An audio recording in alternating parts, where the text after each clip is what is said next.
By today is Saturday, September 27th. I'm going to go ahead and update some data here on this calendar to the left.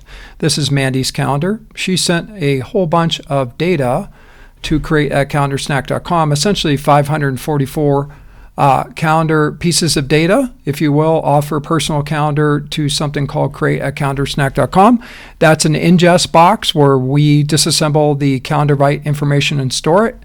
All that data you're seeing right here for the NFL, and then in particular this game, Pittsburgh Steelers versus Minnesota Vikings.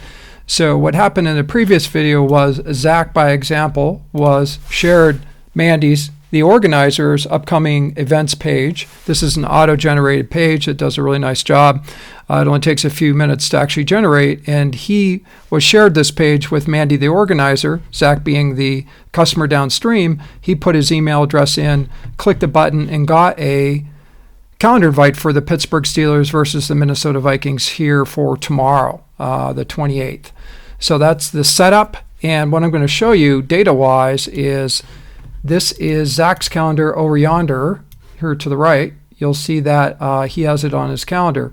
Now what I'm going to show you is a pipeline that automates the process of ingesting the calendar invite data again by Mandy going to her original calendar invite here on her calendar.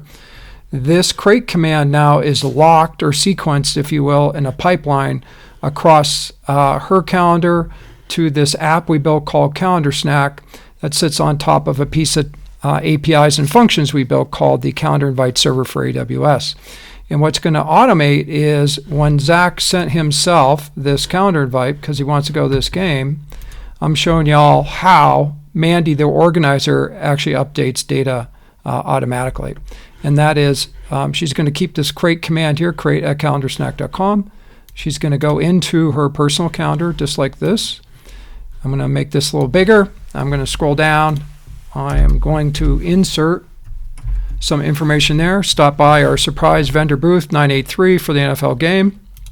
Is right there, valued at $125. So I'm going to go ahead and save this, and it's going to push that data back to the calendar invite server downstream. And you're going to see this data here for this game, Pittsburgh Steelers, be updated in here.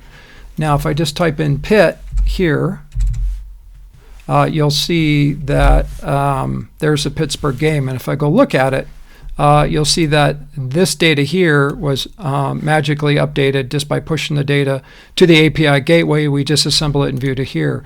But here's the most important part of the demo, was that this data here was pushed to the calendar invite server, and then it pushed it on to Zach because Zach already had it on his calendar. Zach's going to say maybe to this event. And if I go back to this particular game and get a report on this game, this is all the data for upcoming events.